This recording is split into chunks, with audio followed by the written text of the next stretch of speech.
Get $10 off your next $50 or more purchase when you sign up for text alerts from Academy Sports and Outdoors. Text the word fishing to 22369. Once again, that's fishing to 22369.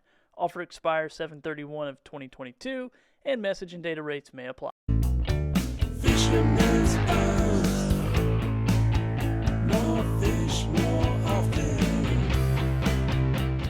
Hello, everyone, and welcome to the Fisherman's Post Saltwater Podcast Series. This episode is titled Fishing Strategies for Summer Redfish, and I'm going to be talking with Captain Dale Collins of Fish or Die Charters out of the Swansboro area.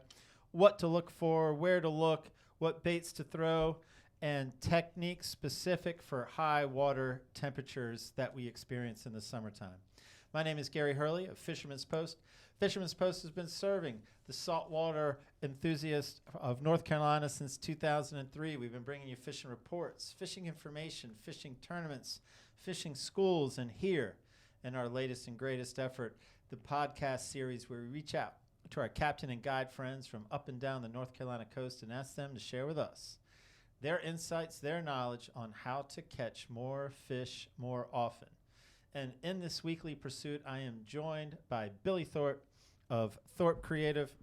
Billy, excited for another episode. Excited to be doing the podcast again. Yeah, man, always a good time to be on the show with you, Gary, and you bring in such awesome guides who are teaching us how to fish, man, teaching us how to fish. Now, if I can just find some time, somebody teach me how to get time to fish more or whatever. Anyway, doesn't matter. I didn't know we were also having a pity party. I wasn't aware. Yeah, it was on the run sheet. You didn't read it? I didn't read it. The second thing, Billy pity party right after Billy intro, cry me a river and build a bridge, get over. That's the one.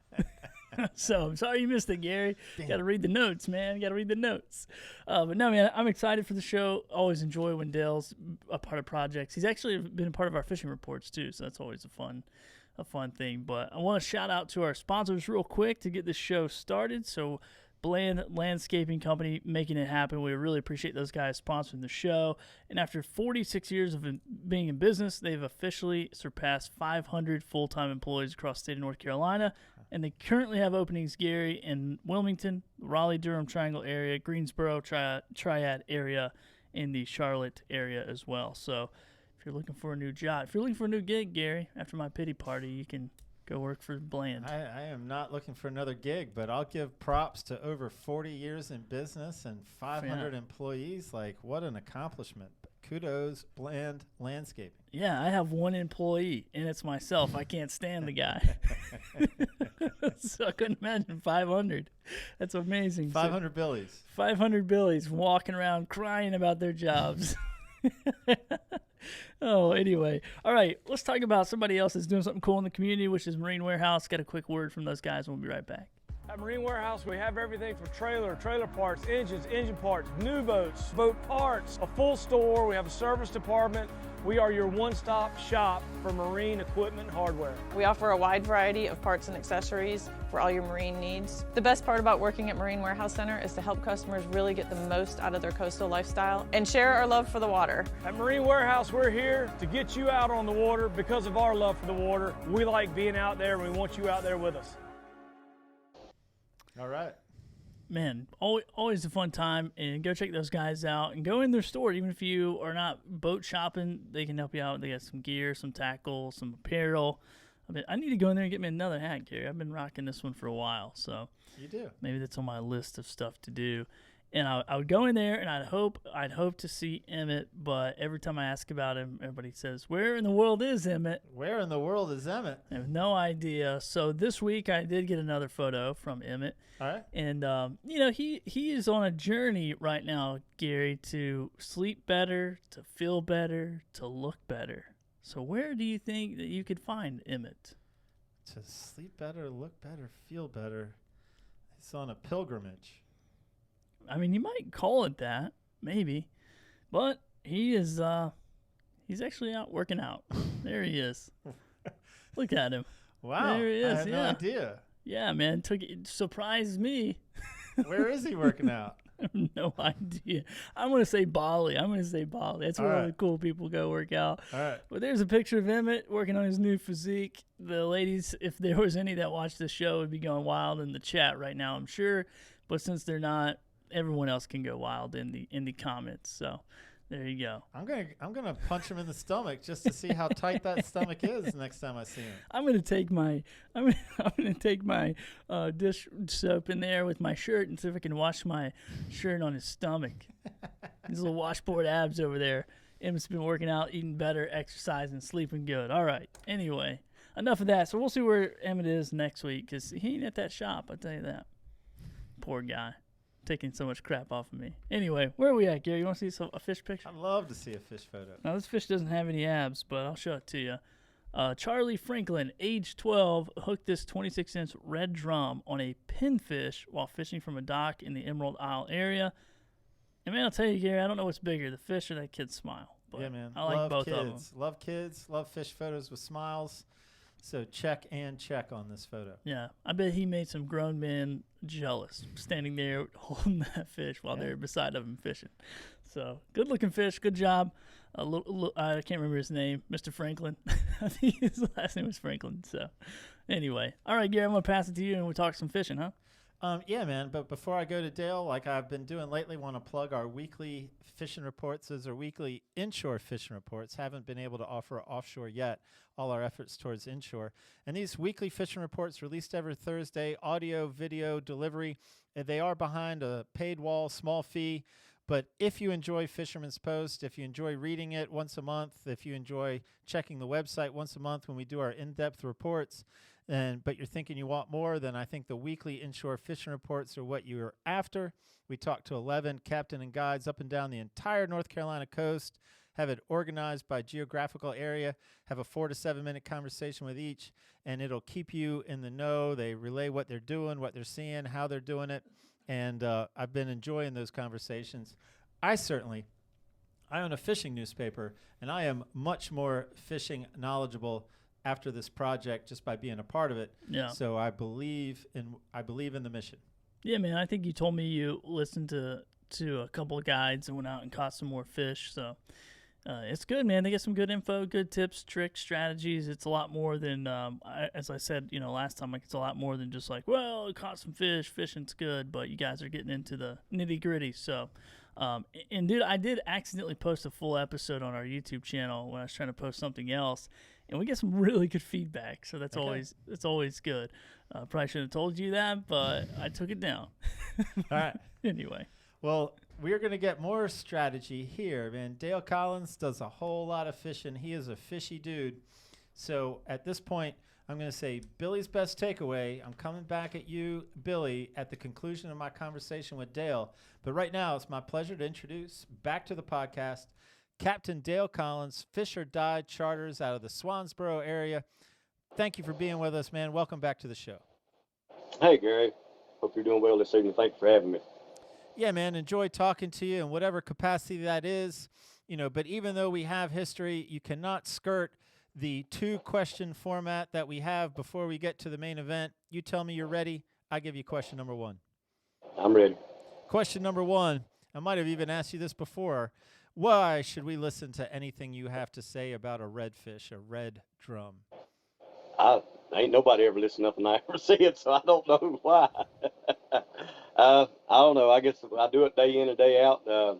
I catch them just about as good as anybody else, I guess, at times. And, I just got a passion for it, and I'm willing to tell you or teach you or show you or, whatever. All right. Acceptable answer. We're moving on to question number 2. Again, you tell me you're ready. I give you question number 2. Okay, ready. All right. So your charter name, Fish or Die, made me think of the game my sons like to play with me in the evening when my brain is tired and doesn't want to think, and it is Would You Rather. I'm sure you've played Would You Rather. So I got 2 Would You Rathers for you. You ready? All right. This is coming from my sons. Would you rather fight 100 duck-sized horses or fight 1 horse-sized duck? I might be able to get away from one horse-sized duck, so let's go that. You ain't I don't getting think away I can from get away that. from 100 I of them. think you. I don't know. But I don't think you're getting away from a horse-sized duck. I think you're dead. I don't think you'll get away from none of them. Would you rather, number 2, would you rather lose all the money you earned this year or lose all the memories you gained this year? That's a tough question. It is.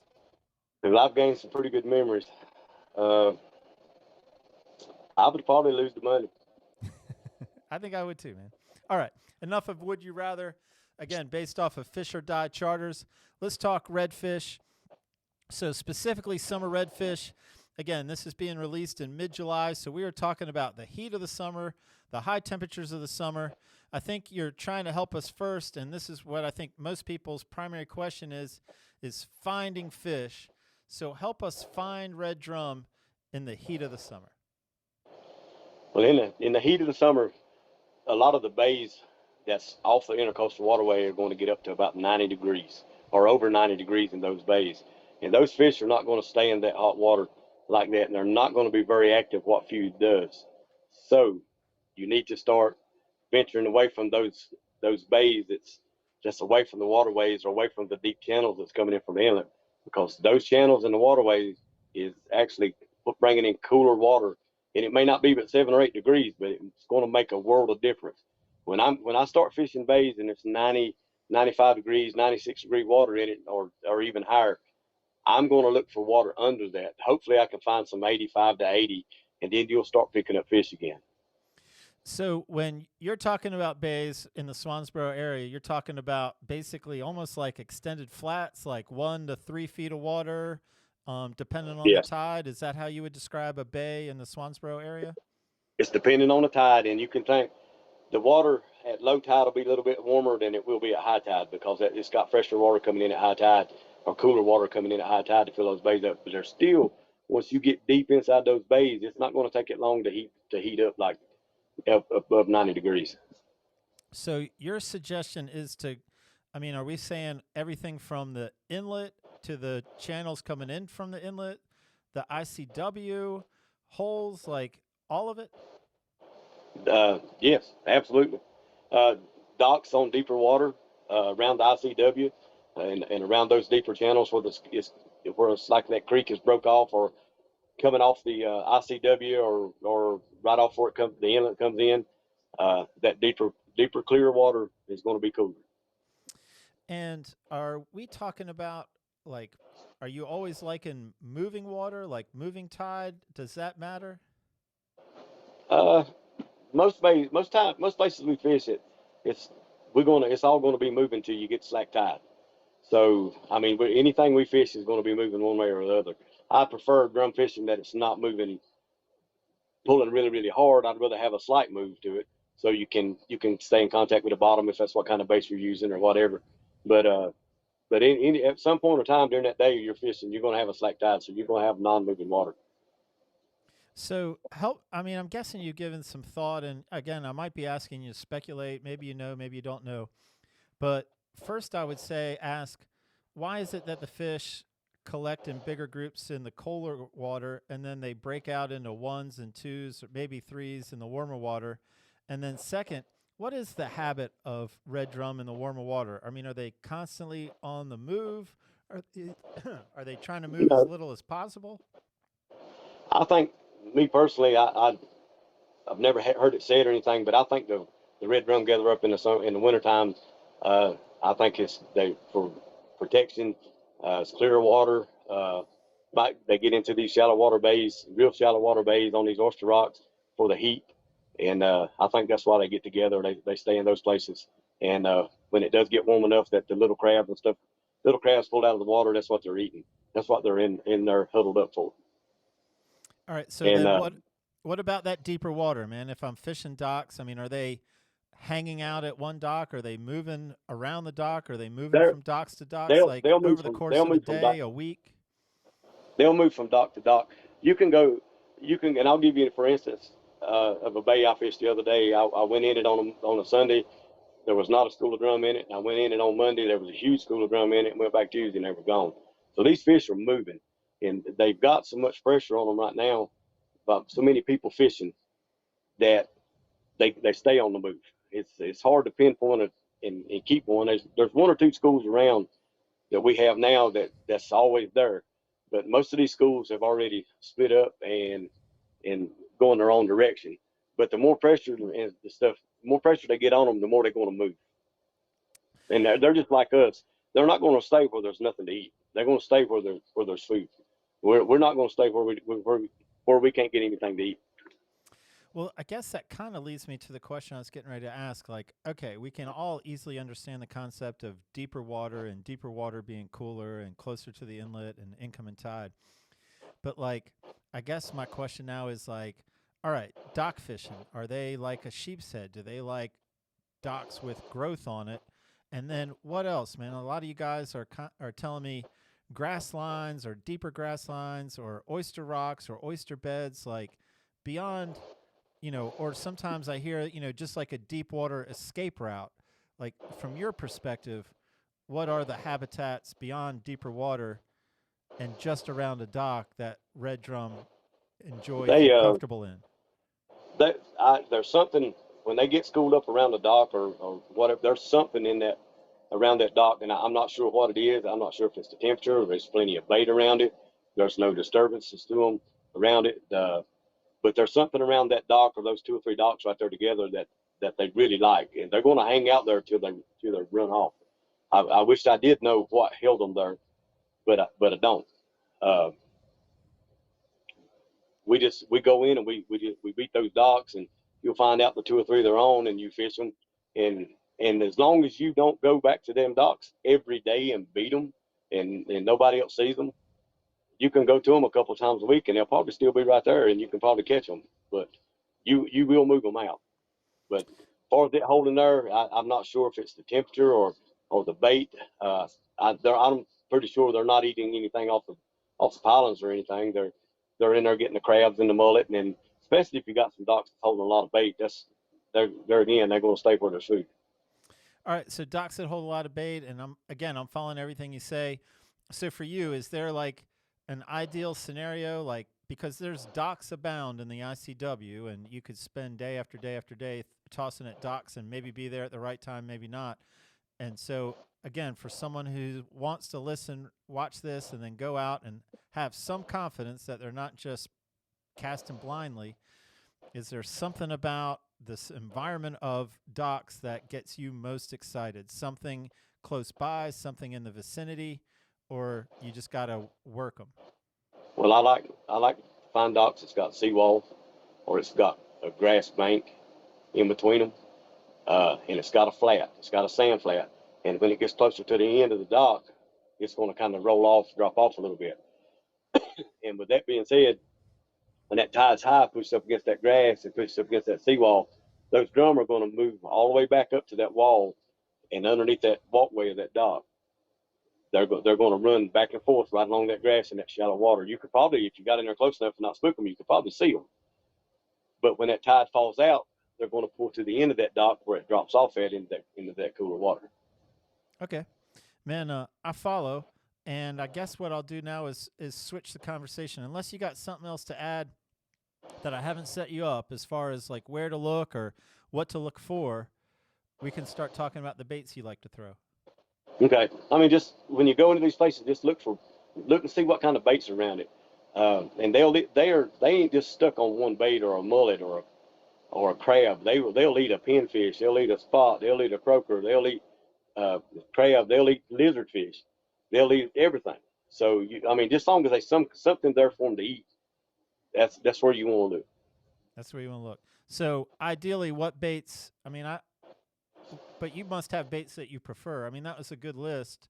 But what do you prefer? What are your top baits to use for summer redfish? My top baits is I like throwing the skitter walks, the Rapala skitter walk, the SW08 or the SW11. It's depending on time of year. As we go on around July, August, the mullet's going to be bigger. That's in the bay, so I'll probably start throwing the 11. The golden mullet, the silver mullet. They've even got one it's a frog color. I don't know where they've seen a frog yet, but they'll eat that frog skitter walk. And I like throwing that. Those are some of my favorite things. But when that water's real hot like that, that's a bite that you're going to get real early in the morning or real late in the evening when they get more aggressive as the water's cooler real early or it's cooler real late.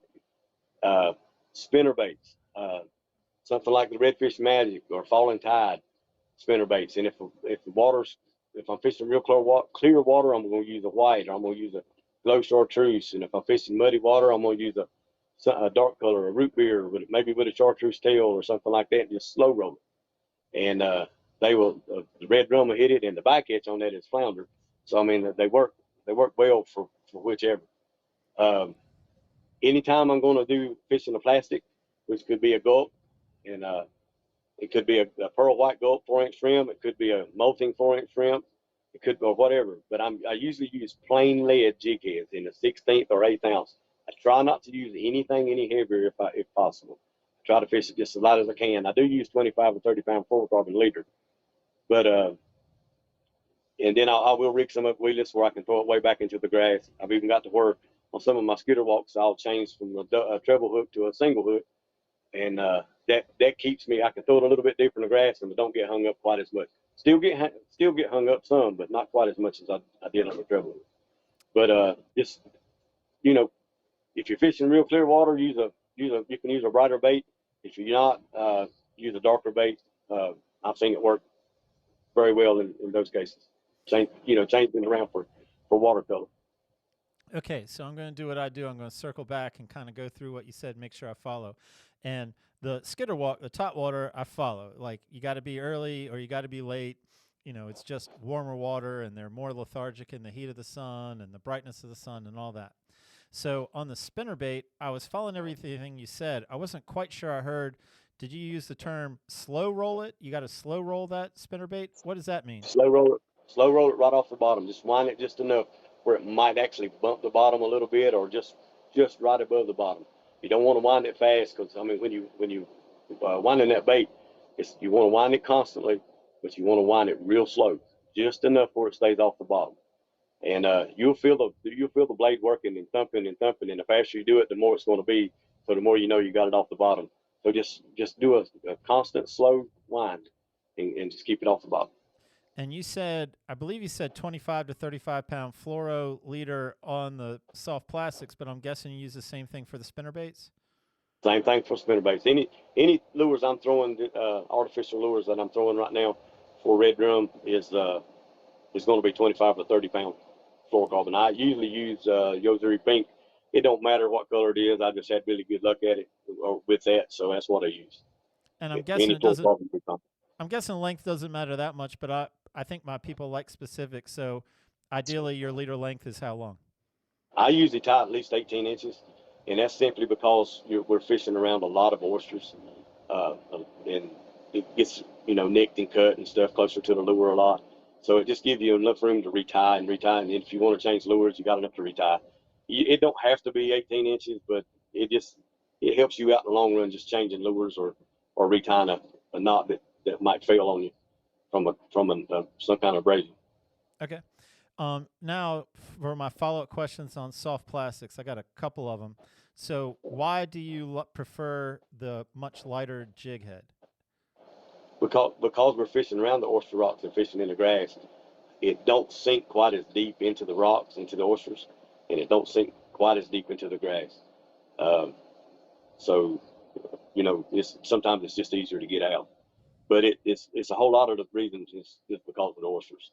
And you don't want a big heavy, if you're using a 4-inch gulp shrimp, that's enough big bait. That's enough presentation. You don't really need it to be any heavier than the 16th ounce. If the wind will allow you to, and you can cast it far enough. If you don't need it to be any heavier than 16th ounce is plenty. Are you doing a similar action with that as the spinnerbait, like basically kind of bouncing it off the bottom, coming back to you? If I'm throwing a paddle tail, it's a constant, real slow roll wind again. If I'm throwing something like a gulp shrimp, I'm going to fish it like I do a rubber worm. I'm going to bounce it off the bottom, let it set, and I'm going to let it sit there for a minute. And kind of like dead sticking it. Then I might move it again and move it again. And normally when I get about 10 or 15 foot off the grass, I go ahead and just wind it in. Because if you're in there at high tide, those drum are holding closer to that grass than they are closer to the boat.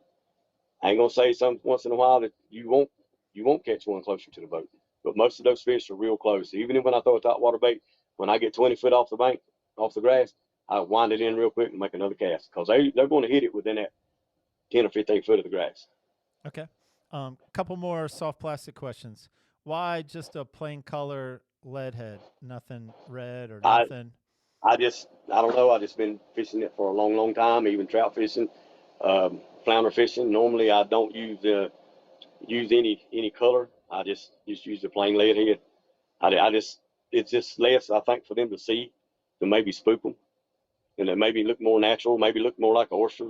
I don't know. It's just plain Jane, nothing special about it, and I just think it don't show up as bad. Okay. And then I think I'm going to say this is my last soft plastic question. So you've been mentioning gulp, and so I'm guessing scent is very important to you for summer redfish.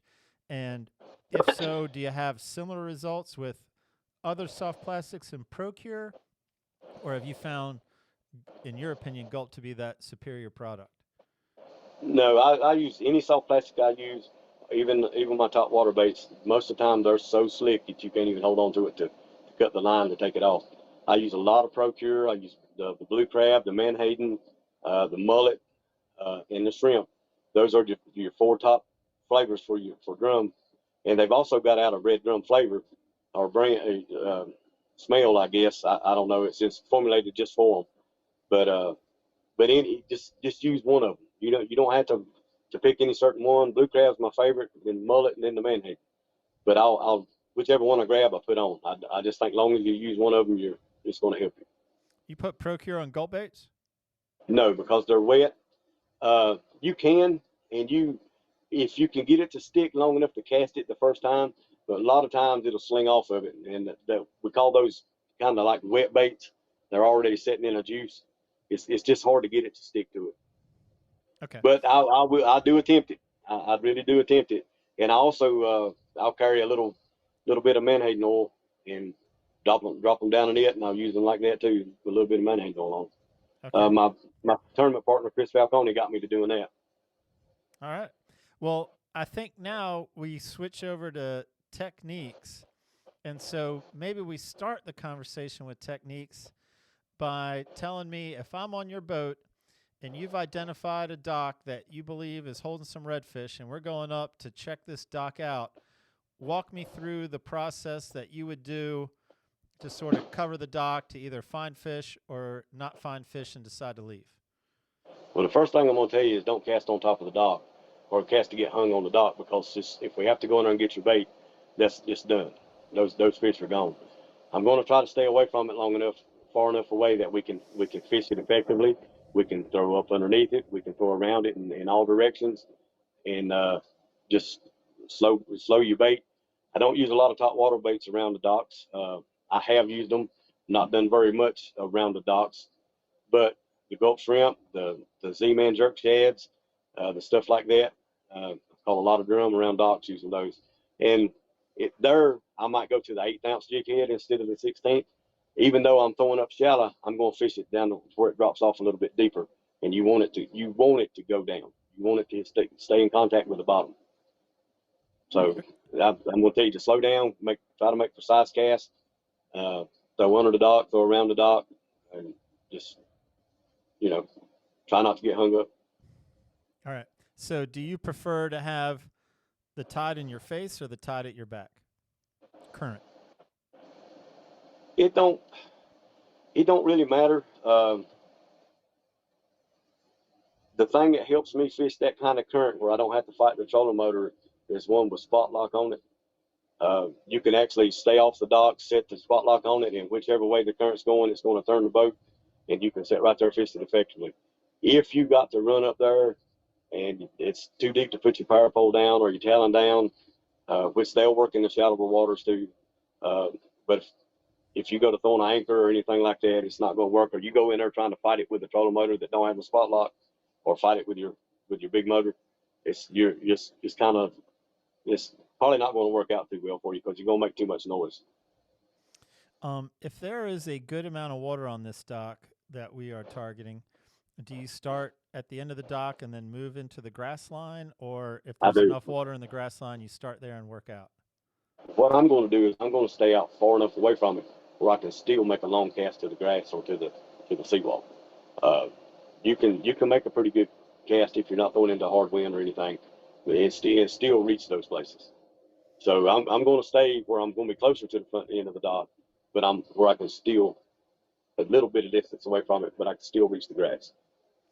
And then how much time will you spend on that dock without a bite before you say it ain't happening?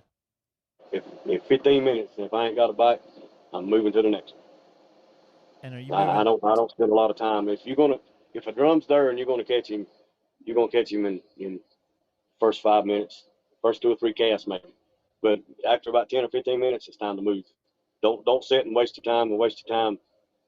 Only time you'll see me do that, or the only time you need to do that, is if you got a school of drum or got drum that you know that you got them timed. They're going to be on this dock, and they're going to be on this dock, and they're going to be on this dock. Or whether you've got a school of fish that's running up and down from those docks, going 4 or 5 docks, and you sit right on that center one, and every time they come by, you catch a fish. Then you sit there. Then you don't chase them, because then if you do chase them, the odds are you're going to spook them off, you're going to run them off. So you want those fish, you want to sit right there, be still, be quiet, and catch them as they come up and down. And a lot of times you'll see them come up through there, and they'll be flashing like mullet, and which is pretty cool. But you can see them come down the bank, and then you can get ready, throw in front of them, whatever. But if you don't have this set up, or don't know that this is happening, then I don't fish the dock over 10 or 15 minutes, and I'm moving to the next one. I'm going to ask a question that I meant to ask before, but I forgot to ask it just because I was going in deeper on soft plastics. So all our conversation was on artificial baits. Are you not employing any live bait, cut bait, like natural baits? Absolutely. Especially when the water gets hotter, when it gets to in the 90 degrees or the 86 degrees or something other. After you get past that morning bite with the plastics or the top water or the evening bite, those fish kind of get lazy. They're not going to do a lot of moving unless you pull in on them and run them off or move them. I use a Carolina rig. I'll use menhaden. I'll use mullet. I use blue crab early in the season, but right now there's so many small fish, and they'll clean out a piece of crab before it ever gets on the bottom good. So Pringle mullet and menhaden are the top things that I'm using right now. I cut my menhaden in chunks and use it that way. Try to make sure it's about 2 foot from the grass, not 5, not 6, but 2 foot. That is crucial. 2 foot is, because those drum are running that grass up and down it, chasing that bait up and down it. And if there's something right on that grass, they're probably not going to pay no attention to something 5 foot off of it, unless the tide's falling out and you're starting to see the black ring around the grass. That's when you start seeing that, it's time to maybe start working your way out or keep an eye on it. But even my finger mullet, when I use them, I'll put one out live, and I'll take one and cut the tail off of it and put it out. And sometimes it don't make no difference, but sometimes they'll pick that one with the tail off before they will a live one, and sometimes they bite the live one and not the other. So I always test the waters with that. And if I got mullet and menhaden, I'll put one of each out and see which one they're wanting in. And if those baits are hard to find, I have caught them on croakers. I've caught them on spots. I've caught them on pinfish cut up. So they'll eat whatever. If whatever's in front of them, if they're hungry, they're going to eat it. You can also take a 4-inch gulp shrimp, put it on that. I'll rig it right through the nose like I would a mullet on my Carolina rig, throw it up against the grass and let it set, and they will eat that too. You don't even have to move it. And if you are fishing these Carolina rigs like that, once you get it where you want it on the grass, don't move it. Let it sit there. The more you pull it, the more you're going to get hung in oysters, the more you're going to take a chance on breaking your line off or nicking it and a fish hitting it and cutting it and breaking it off. But just let it sit. Don't wind your slack out. If your boat's kind of moving back and forth a little bit, it's going to pull a little slack, and then when it moves the other way, it's going to take it out. Let it do that.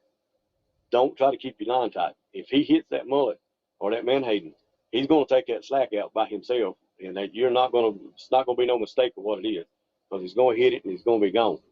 So Let's throw it, let it set. I mean, if you have to, put it in the rod holder. Don't even touch it. I suggest that to a lot of people that they just want to wind it and want to move it. Don't move it. Let it set. All right.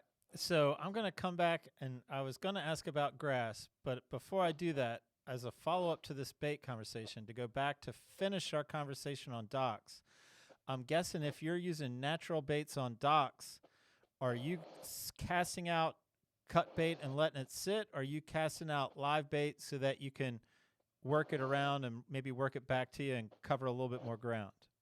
Either way I do it, I'm throwing it and let it set.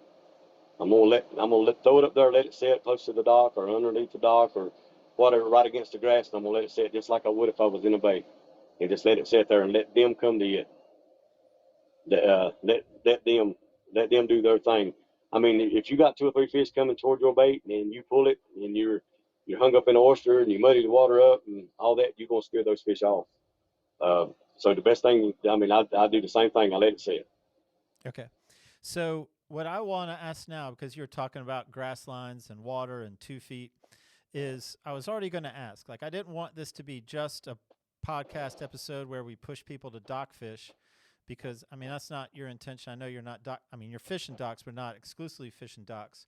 So Right. what else is someone to look for that gives them an idea of, hey, in late July, August, that's not a dock, but that has some deeper water and that might hold fish? Like, what are some other areas look like that would catch your eye? If I plucked you and put you in Southport, Oak Island, you would be looking for what in addition to docks?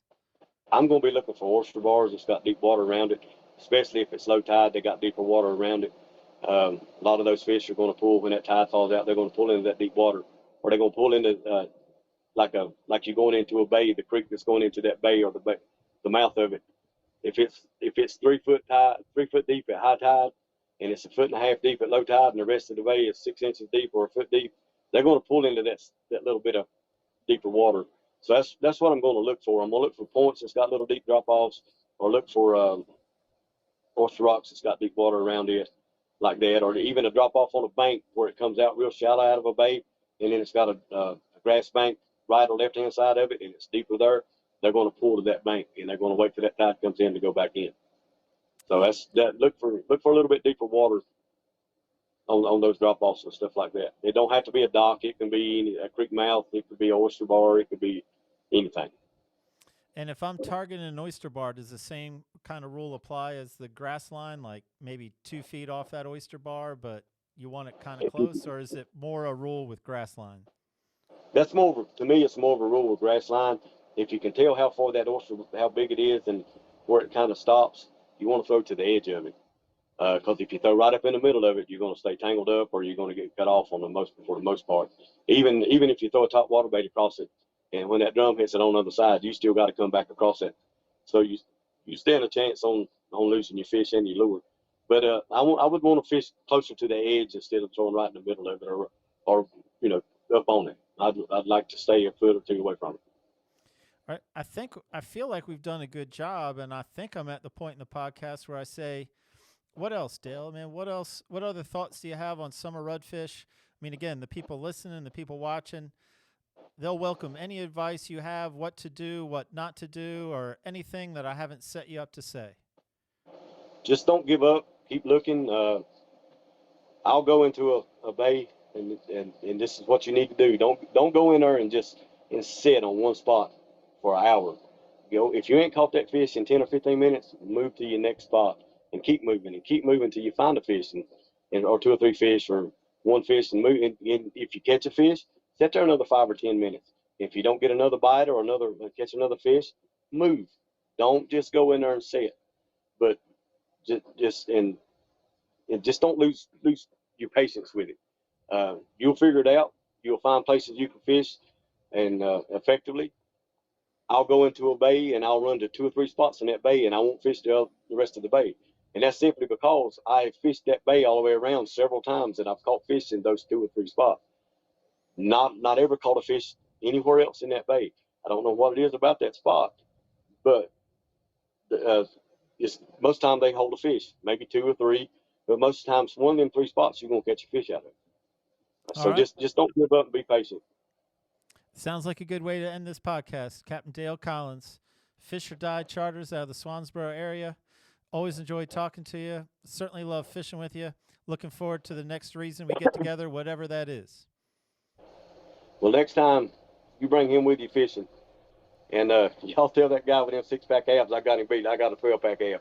I've been working on that thing for about 50 years. All right. I'll tell that guy. I don't think he knows he has a 6-pack ab. I don't think he's aware of it, but I'll tell him. But I'll take his 12-pack any day. Dale, have a good summer. All right, you too, brother. Look forward to fishing with you soon. Later, man.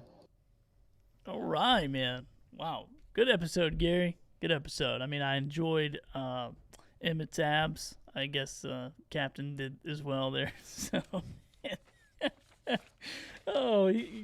anyway, I'm gonna get away from that because I'm gonna get away from that. I'm gonna get back to Billy's best takeaway. Well, yeah, let's do that. I was going in a different direction. Okay, so my best takeaway for this, and there were several because I think all the little stuff adds up. But when I'm listening to podcasts and I'm tuning in, I'm paying attention. If I hear a captain repeat something multiple times, I'm like, I got to take a note of it. And that was, especially during these hot summer days when the water temperature's way up, to go look for those deeper holes, to go look at the end of docks on low tide. And then, when the tide rises back up, then you can go, back into deeper water. So deep water, cool places, we all like shade. And so same with fish, I guess. Like they're going to jump in there. So yeah, but I got a bunch of takeaways. I should put all these together instead of scratch them on paper. Coffee table and book, put man. them You're out there. sitting on a coffee table book. I know, right? Like we could. Wait, do people buy books anymore? No, I get like an ebook, or maybe I could read Not it coffee. to them. I could read it to them in a soothing voice. Make sure you have light soft plastic, 16 ounce or 16th of an ounce to Yeah. avoid grass hangups. Anyway, but yeah, man, want to appreciate our sponsors, Marine Warehouse Center, Bland Landscaping, Academy Sports for making this episode possible. Support them when you can, where you can, and we really appreciate everybody listening, watching, hitting that subscribe button, leaving us a rating, a review. Gary loves it when you mention him by name in those, so be sure to do that. And we'll see you in the next one, Gary. Appreciate you, man. Thank you. Fisherman's